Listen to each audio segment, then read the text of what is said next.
Hi. Hey, how are you? Good. How are you? I'm doing good. Good. Like I said, thank you so much for jumping on. I've always seen you around the industry, especially at trade shows, and I thought you probably have a pretty cool story to tell.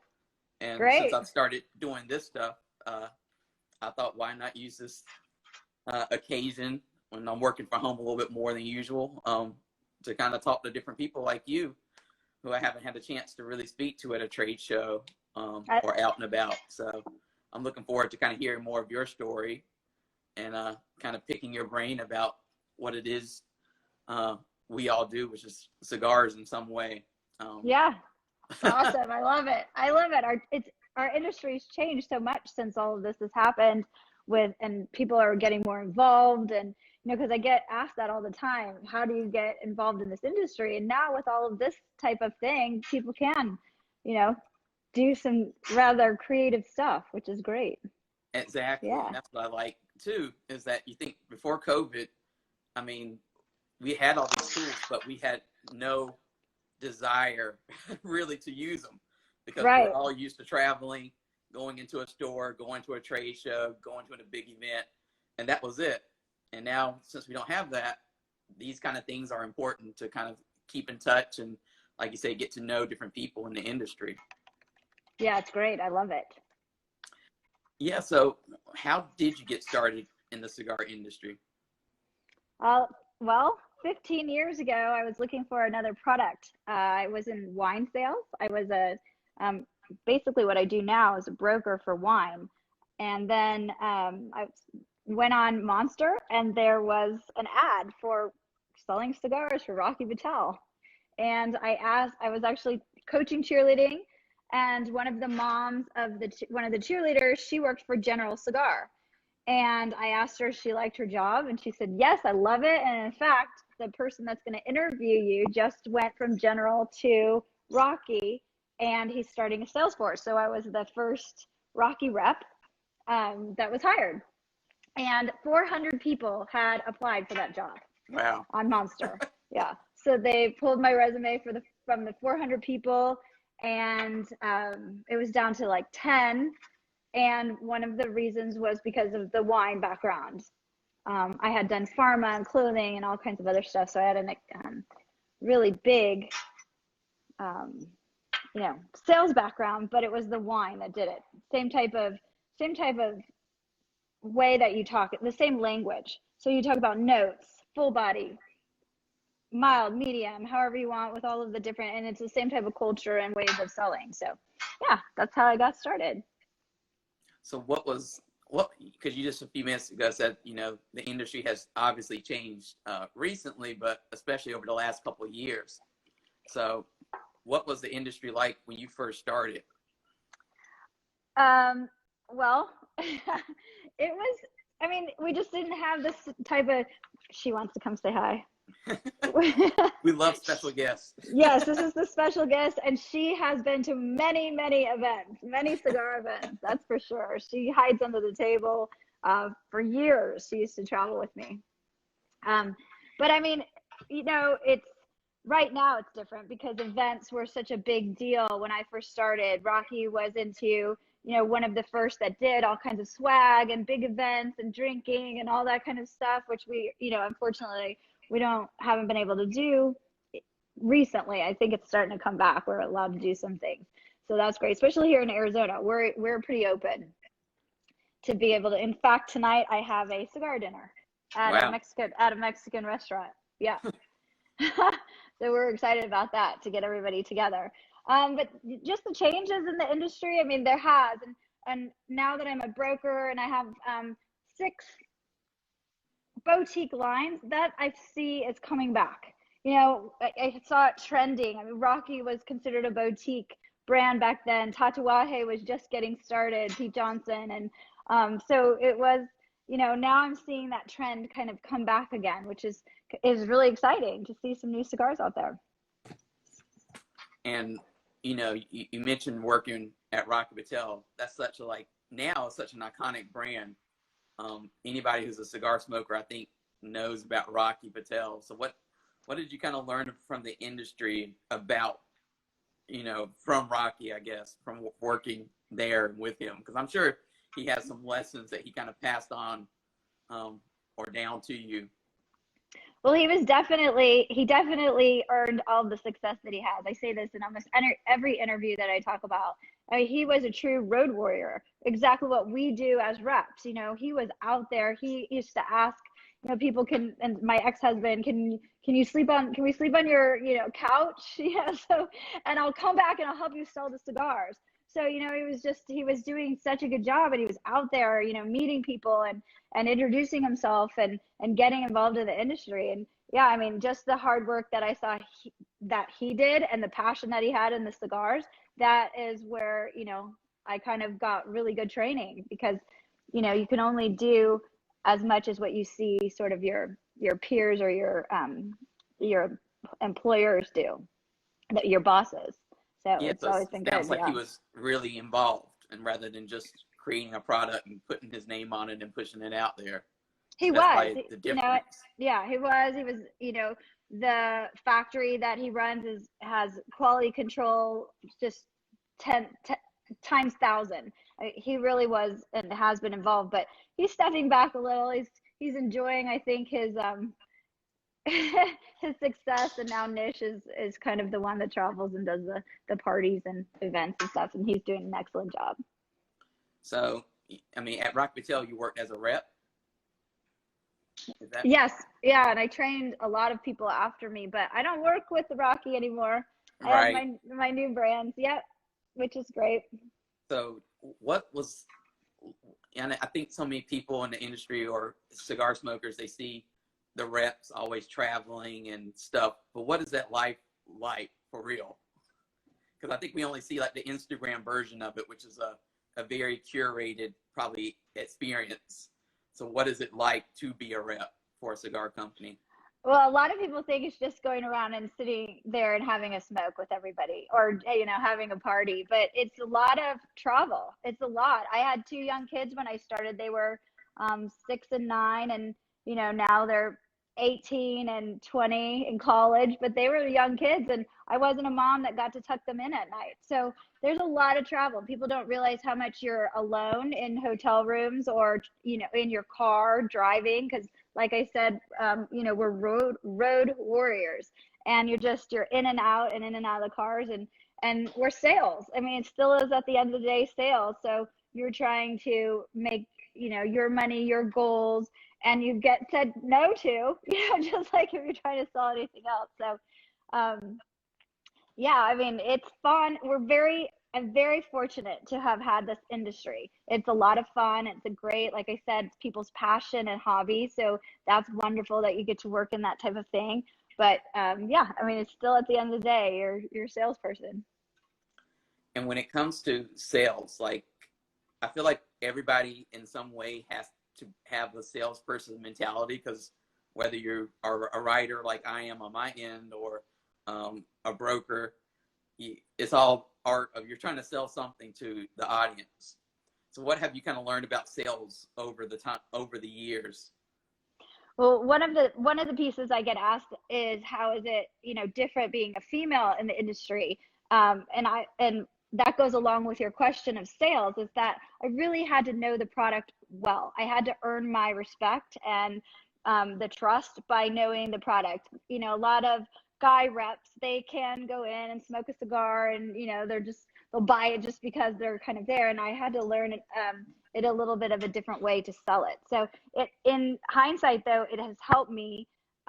When I do an event, I can explain it differently. People actually, will listen to what I have to say, because I'll tell them what it's going to taste like, why it tastes that way, and then it does. So they're like, "Hey, how'd that just happen?" So it's, it's, I think, just knowing your product and knowing why this is such a passion to people is a big piece of it. Yeah, and I've had discussions, especially this year, with different people in the industry, and I didn't bring up the fact, the woman factor in it, because I know some people say it shouldn't be an issue, but some people say like it is, it does make it different. So I mean, as a woman in the industry, so what is that experience like?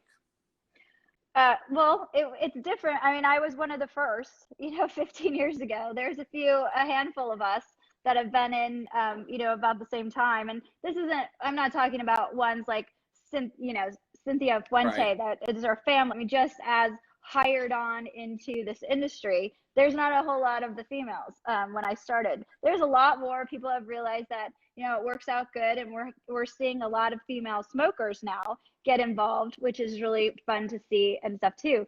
But it wasn't just being a female in the industry and you can walk in, you're like, hey, I'm, okay looking girl, buy some cigars for me.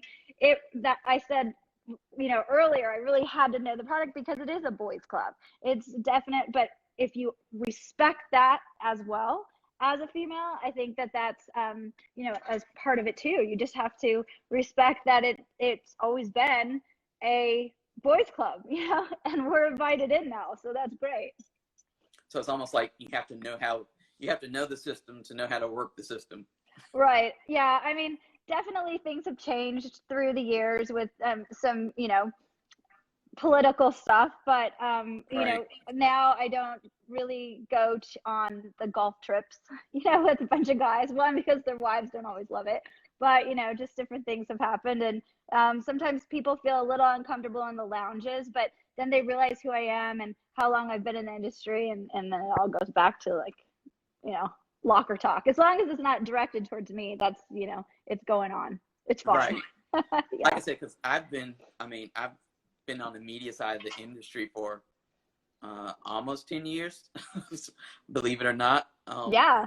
So like I said, I remember going to events or getting pictures that people, because we always used to post pictures from different events, and I would see you there in those pictures. So I would always say, like, this is like, Crystal is a figure in the industry. Like, I don't know if you kind of let that go to your head, but I think you are a pretty big figure in the industry in terms of, like I said, you kind of led the way for the salespeople. And I would think it could be hard at first, kind of being like the unicorn in the industry in terms of, a female salesperson in a male dominated industry, and having to, like you said, really go in there and say, I know the product. I'm just not, they're not using me just to kind of think it's going to be an easy sale, but I know the product, and here's what I need to tell you about it.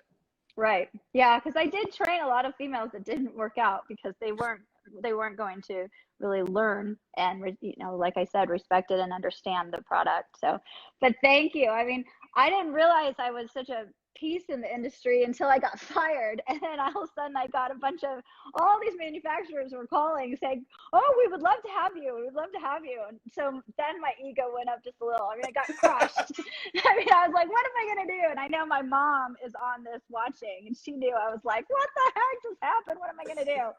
So yeah, my ego did get a little bit stroked when I had a lot of manufacturers calling me saying, oh, I'm hearing you're available. And, big manufacturers that I've known for a really long time. And that was a nice thing to get and hear. So I think that goes with your, like you said, it goes with your reputation, but also they would only want to bring you on board if they knew that you knew the industry and that you were really dedicated. I think they could see through, just a pretty face. So well, I think thank you. they knew you knew how to sell cigars, which I think is a very hard.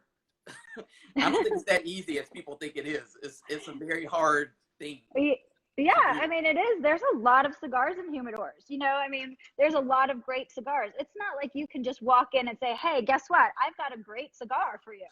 I mean, they're like, because they've got millions of dollars of inventory in their humidor. And so it's like we're trying to buy or, find some real estate. And now it's, well, ours is this great because it's going to sell, not because it's just a good cigar. And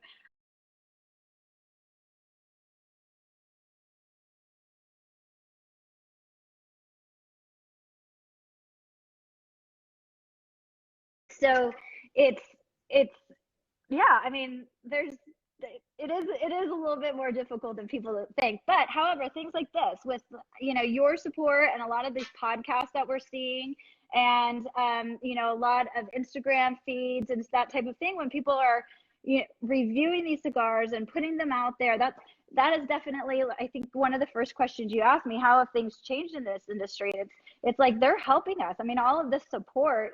So if you're starting to see your cigars on the Instagram, that's why I like to have, some Instagram presence out there, because I'm really watching other people and what they're smoking and what they like, because I'm trying to figure out which brands to have in my portfolio as a broker. So yeah, I mean, it's great. I love the support and I love people doing that. It's different, new. And talk about what a broker is, because I know it might be a little bit different from just being a rep. So what is a broker, and what's the daily life or kind of workload for a broker? So it's a little different because you're commission only. You're paying for all your travel. So if you don't sell anything, you're not making any money. When you're in-house, you're getting a salary. They're paying your travel. They're paying your insurance, and you have basically a corporate job, and you're selling the cigars. But you have all of this support and everything. You're going to make your money at the end of the day. And with a broker, you have multiple lines. So you have, you want to have cigars in your line that are going to sell, and not just one time, because the one-time sales and then it sits on the shelf isn't going to do anybody any good too. So you want to have lines that do sell through, and you want to go and do events and that type of thing. But it's a lot of money out of your own pocket to go do all of that and see people and travel, and I'm lucky because I have 8 states, which is big. It's basically 2 territories. But I have family in both of them. So I have places to stay and people to see, and that always helps too with the cost of travel. So you really have to be dedicated Yeah. to be a broker, because you're going to be paying, like you said, out of your own pocket for some of these things that if you work for a company as a rep, they would cover for you. Right. Yeah.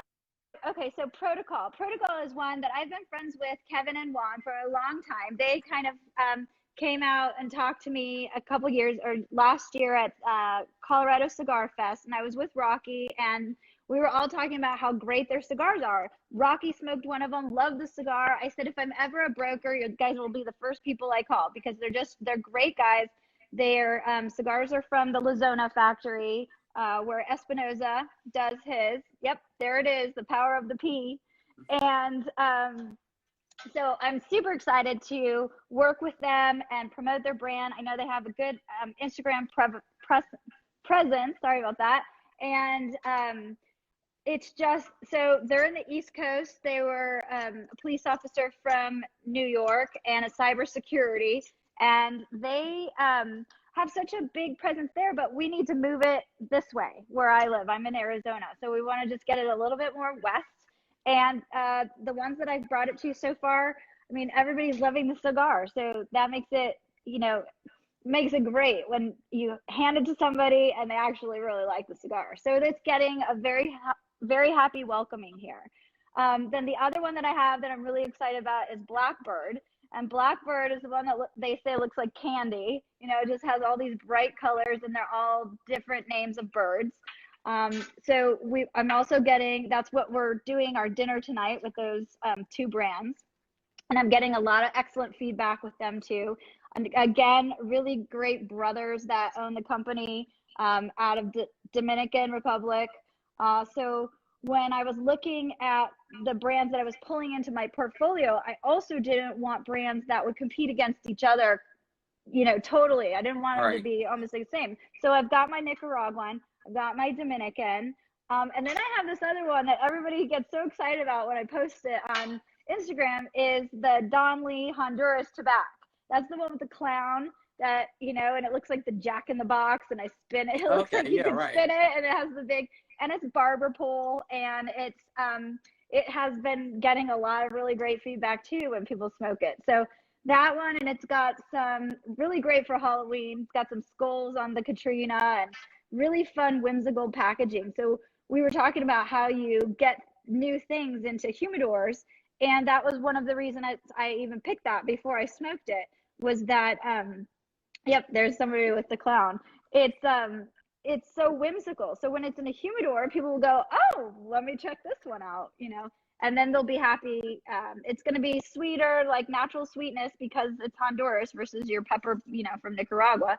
So again, I picked another different taste profile to go in. So then I'm talking to a few other brands. I don't know if I should say them, but I'm excited about them, so I will. Padilla, El Septimo, and possibly Crux. So Okay. those may be added into my portfolio. And I'm sure if somebody sees this, they're like, wait, I'm a broker for that one or whatever.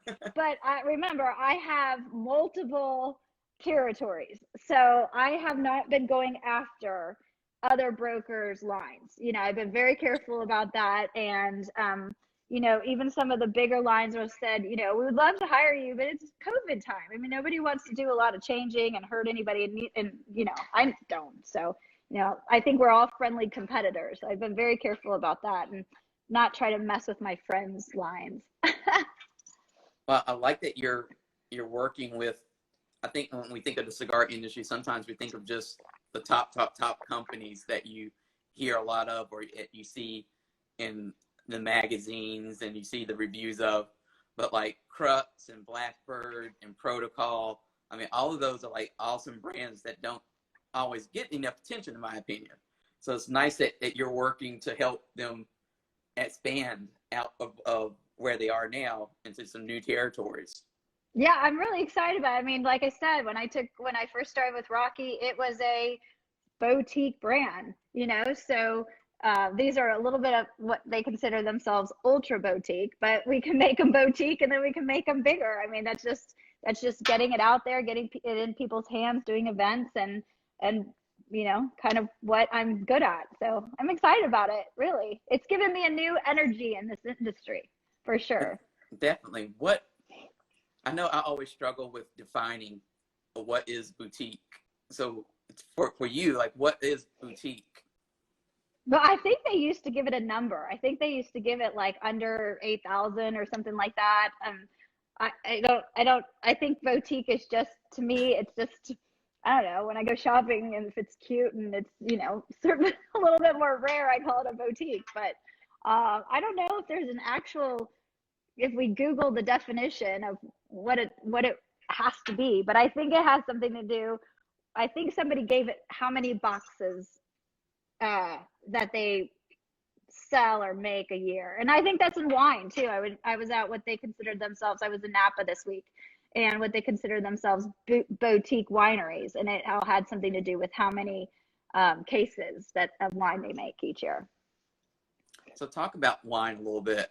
I mean, like you said, there's a lot of crossover I found between wine and cigars, and you see a lot of people in the industry. Some of the big, cigar personalities like Pete Johnson and Michael Herklotz. They're big wine aficionados, and they're also, of course, big cigar aficionados. So yeah, which I love those two guys. And in fact, yesterday in the podcast, they brought up Herklotz too. Like, he's such an amazing guy. I love him so much.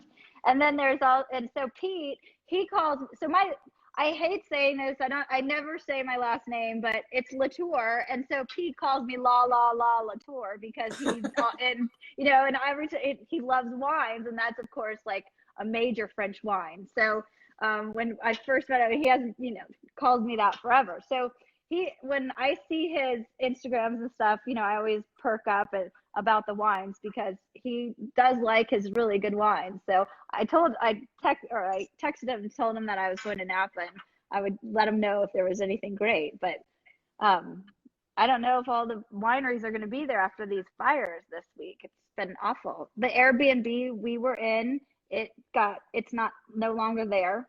no, And we were at Meadowood for lunch and it's burned too. So such a tragedy.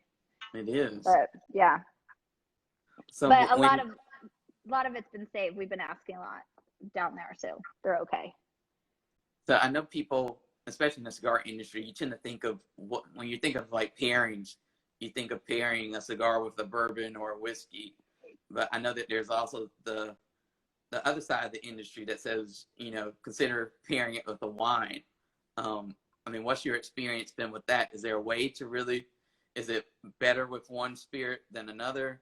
Well, Can you Nish pair used to always cigars with say, wines? Nish always used to, when somebody would be like, what should I pair this cigar with or this drink? He's like, whichever one you're smoking or whichever one you're drinking. I mean, it's sort of like with wine and food. I mean, yes, they say this white with shellfish or this red with beef or whatever, but sometimes if you really feel like eating this with that, I mean, it's all in a palate. It's sort of like the art is the eye of the beholder. It's sort of that with what you're tasting and, what you feel like it's going to go well with. But I mean, the same type of thing.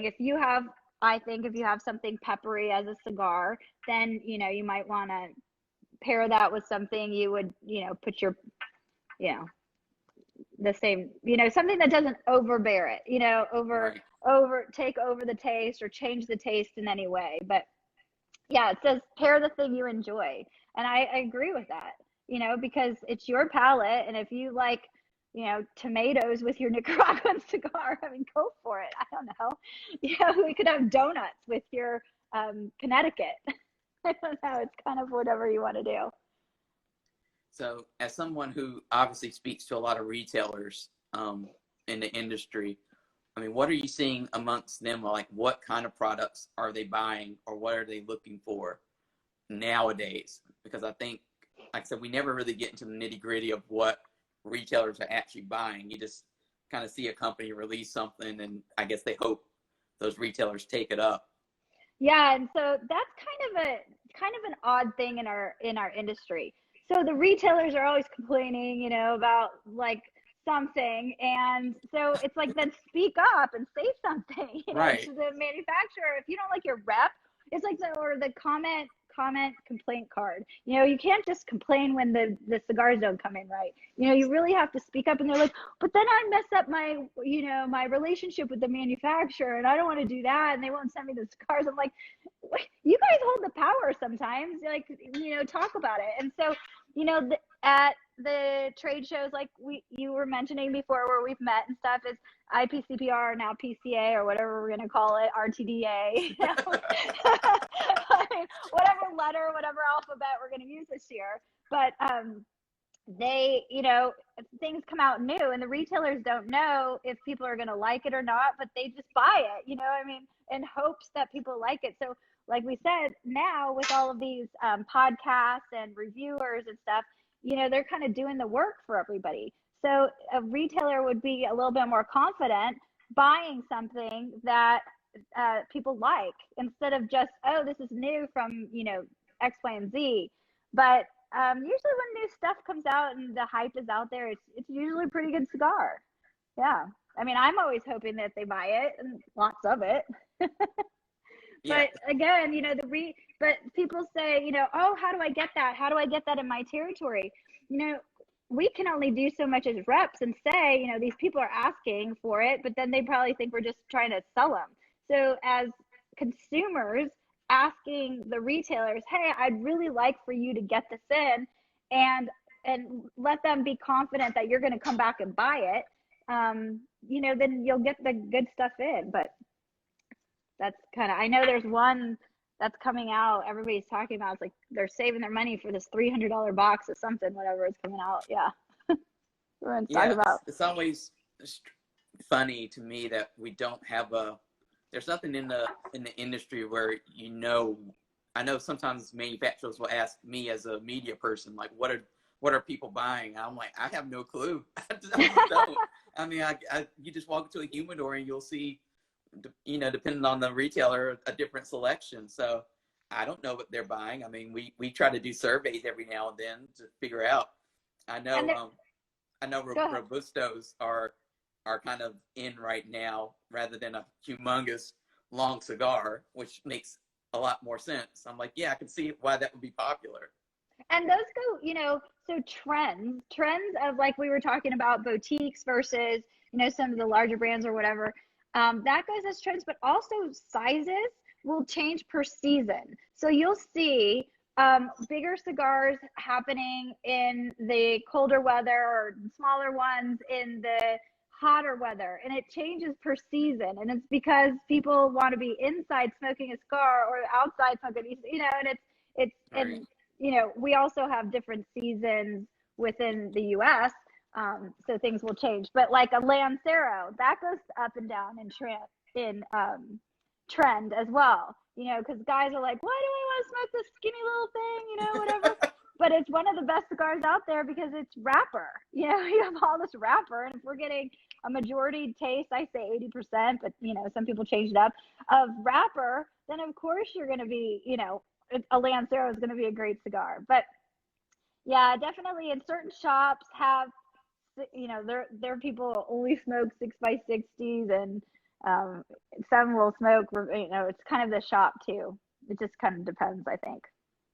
So when you're approaching a retailer with one of your offerings, a cigar, I mean, is it, you know, I guess I want to know, when do they make that purchasing decision? Is it when they actually try the cigar, or like you said, have they already asked you kind of for help bringing that cigar in because they've gotten a request for it from customers? What's that process like? So there's the Alec Bradley rep. We could ask him what he does, but I think if we were smart, you would give him a sample of your best size. So my favorite size in the Protocol Red is a Corona. So I'm going to give them that one as a sample because that's the best size, and then they're going to be like, "Oh, that's really great. I like that cigar." But and then we have this whole like rep jokes of just some of the stuff they do, but they'll smoke that one, they'll go, so I'll buy 5 Toros. It's just like, what happened? They're like, my store only likes Toros, and you're like, but I just literally gave you the best size. You should try it out. So sometimes they'll only buy because what they think they know, or they know in their stores. They'll buy that, but sometimes they'll take the advice of the rep and know that which ones sell through a little bit better, which ones taste a little bit better in the line. And in terms of I And mean, I just love, the oh, I no, love real quick, I do love the retailers though, that they can't stand it if somebody comes in and asks them for the cigar and they have to say no. So they buy everything. They don't care what it is. There's some of those that they just literally have to have everything so that they never have to say no. and in terms of, for somebody who's worked different angles of the industry, I mean, you said, I think you said this, that it seems like they're getting more of their information online or from sources like different media platforms, different reviewers now than I Yeah, guess they used to in the past. Because I know in the past it was, you need to run a magazine ad, and you need to be in certain magazines, and then that's how you would sell your cigar. And now I think it's changed. I think it's different because people are like, oh, print ads are print ads, but they want oh, experiences and they want digital stuff. So what have you seen working in terms of really pushing products? yeah, I definitely see that. I definitely see that, if the retailers are smart, they actually watch the podcasts and they watch the interviews and they watch your show. They watch, different things because they're all those reviews that are out there is not. I love Cigar Aficionado. Of course they do an incredible job and they know what they're doing. They've been around and they're good friends of mine, and I love Dave Savona, and they know what they're doing. But you're getting a lot of different palettes across the board of different cigars, and so when and people are watching that. So there's the cigar geeks or whatever that just love this, to watch all that stuff, and it's awesome. It really is this new trend in our industry, and like I said, it helps. It helps if you have a good one out there for sure. So retailers will buy it from that, Do you see or that they same should. kind of a digital push in the wine industry, or are they doing something completely different? I don't know. I haven't been really watching that wine industry very much, but I don't know necessarily. I think the influencers are not the same. In there's influencers, but we're seeing not influencers. We're seeing reviews and they're smoking these podcasts and stuff like that. But I don't necessarily know if I'm seeing that in the wine industry when people just, buy a bottle or sit around and like review it, except on TikTok and, some mom. That's true. It's a way to get over the homeschooling and the COVID, Yeah, they're drinking a lot of wine these days. Yeah, it's funny. I was watching Rachel Ray earlier today as I was working, and she was talking to Michelle Obama, and somebody asked, Michelle Obama, does President Obama get on your nerves and your kids get on your nerves sometimes? She's like, yes. She's like, they do. He's a man. Like, of course he's gonna get on my nerves. She's like, sometimes I just want to be by myself, and I can't. Yeah. I'm just like anybody else. So. Yes, my mom says that too. I have to keep bringing up my mom because she's watching. She's like, my number one supporter. We like that in our family. We're like, okay, you know what? We just got to go, find a corner. You leave us alone. But somebody said in these notes that they're doing virtual tastings with vineyards. Vineyards are doing more and more of virtual tastings, but like, I can't taste it. I don't know. Are you supposed to go out and buy it and then everybody drinks the same one? I guess you could do that, but. I know, like for me, like sometimes, cigar reviews, like I like reading reviews, like watching people smoke, virtually is kind of when you're sitting here without it and you're kind of like, how do I know that it really has that kind of tasting note? So I always have a hard time personally figuring out how to take the cigar experience and make it virtual, because to me it's for a product, is trying the product for yourself and seeing if it hits your palate in the right way. Right, we were talking about that the other day because it does taste different for everybody. We can give you an idea of what it's going to taste like, but when people are like, we're like, doesn't it taste like pumpkin spice? And they're like, yeah, I totally taste that. We're like, whatever. So, exactly. Yeah. Everybody can pull out, it's very common to have the pepper and, some sweetness and that kind of stuff. But, when we're laughing about some of the, it tastes like leather. We're like, did you lick your wallet today? I don't know. Yeah, I always have, like I said, I always struggle with that. I know last year I went to the Dominican Republic on a Davidoff trip, and Hanky Kellner gave this tasting seminar. So he explained like the different parts of your tongue, and bitterness is going to hit this part, and sour thing is going to hit this, sweet parts are going to hit this, and it opened my eyes. I was like, that's what people are talking about. Yeah. Because sometimes they'll hear a review and they'll say, oh, it tastes like Lucky Charms or something. And I'm like, what are you talking about? I was like, it just tastes like this tobacco to me. So I don't know what they are talking about. But the way Hanky Kellner explained it, I was like, oh, they're like, it stimulates that same part of the tongue as maybe Lucky Charms. I was like, oh, that's two completely different experiences. I was, smoking a cigar going, that's not Lucky Charms. That's something completely different. So at the Davidoff in Dominican, they're eating lots of Lucky Charms. But I know the Davidoff family really well. Obviously, I love that Hanky and everybody else, and they're really great people. So because I was married to someone in the Davidoff world in the past. Wow. So I mean, earlier you talked about Hi Detroit. Getting fired, which is not a topic I want to get into. But how do you kind of deal with change, especially in the cigar industry? Because what I always notice about the cigar industry is that at certain times of the year, there's just like lots of turnover. And there's people who are they like switch completely different companies. They go over here, or a company makes a change and like half the staff will just disperse to go. So how do you kind of deal with change personally? Well, I have a real big problem with change. So that just personally sucks for me. But it was a little bit, I've been fired twice this year, by the way. I am this like awesome rep and I've been fired twice.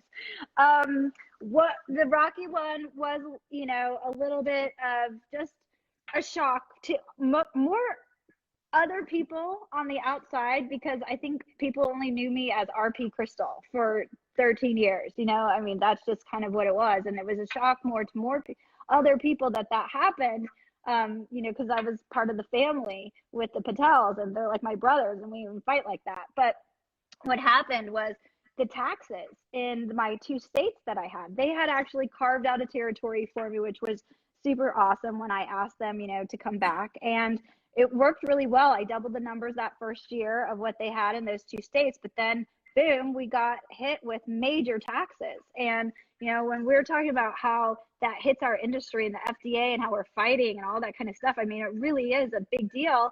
And what they don't realize on the very top part of government is, and I'm not going to get into politics at all, but it trickles down, you know, it trickles down to someone who is like a mom with 2 kids, you know, into these mom and pop shops. And they don't realize we're not big tobacco. We're just people.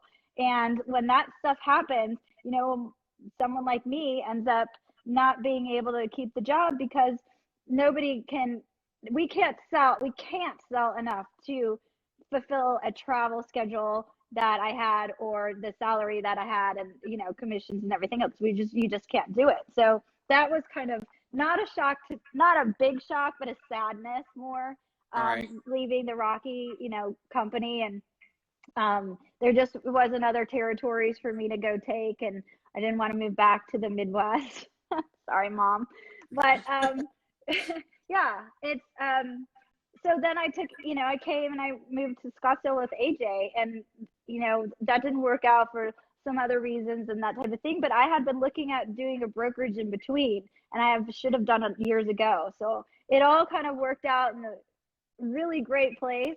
And I'm in the place I should be because the taxes here are super low and there's like 66 places to sell.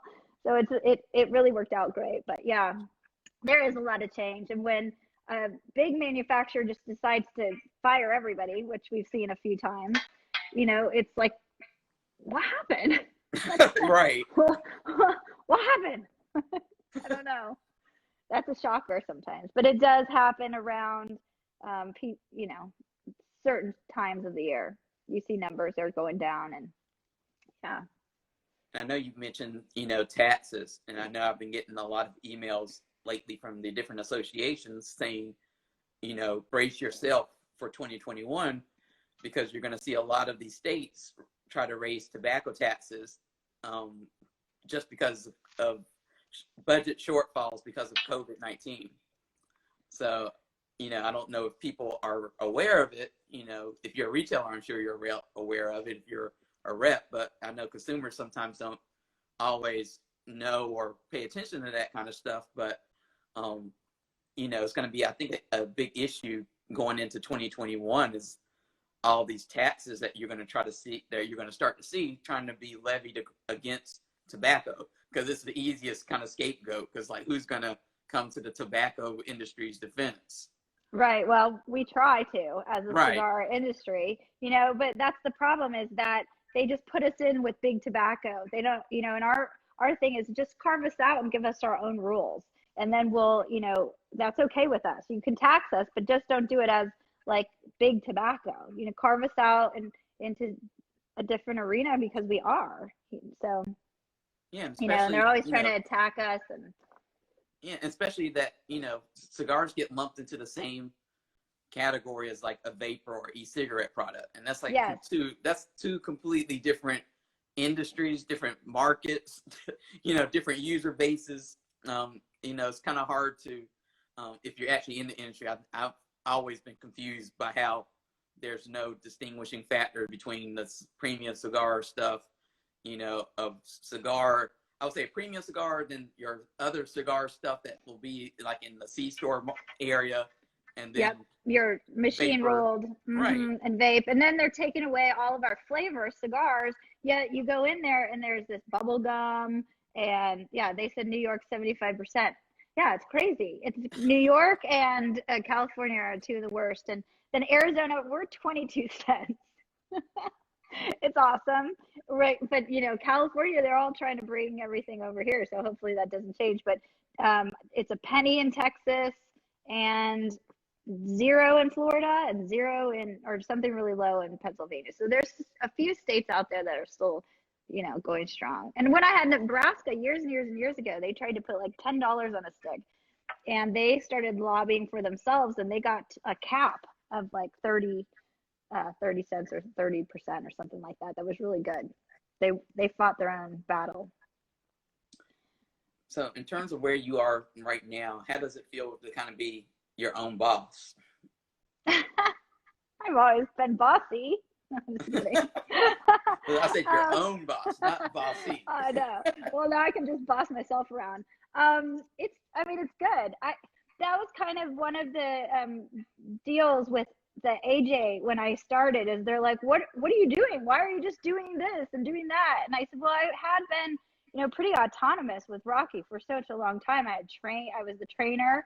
And so I kind of did my thing for such a long time too. And I knew, what I was doing. So I just kind of do it. And to actually talk to someone or ask questions or anything like that is hard for someone who's been doing it for as long as like 15 years. So I like being my own boss. I have to motivate myself. I have to call, my family and friends to make sure, I'm still on the straight and narrow, because I, like to go do other things. But yeah, it's fun, but it's scary, like I said, because it's just commission only, and I'm building the business during this. But it's great. I like it. I'm really liking it. I really like the people I'm working with. The manufacturers are super involved just in being big cheerleaders. I usually am the cheerleader. So yeah, it's been really good. Well, like I said, ever since I've been in the industry, I've seen you around the industry. So I know that you know your stuff. So I think it's good that you are out on your own, because I don't think you really need to have somebody tell you how to sell. You know how to sell. Power of the P. So I think it's good to kind of see you out on your own. I think it's good for other people, because I know so many people want to get in the industry sometimes, but it's like, how do you get into the industry now? And sometimes you have to make your own opportunity and job rather than wait, for somebody to come along and hire you. Right. Yeah. Like I said, I had the options of going with some big brands again. And, I said, I'll have the conversation, but I'm really sort of excited to start this. So we'll see how it goes. It's been going really good. Thank you for your compliments, though. I really appreciate it. So what have you learned about yourself since you've kind of gone off and created the broker business for yourself? Well, I've realized I do have some really good relationships. I've made some really great relationships with people. They have a lot of trust in me. When I bring them a cigar, they know that I will help them. And a lot of them are saying, your territory is okay being that big.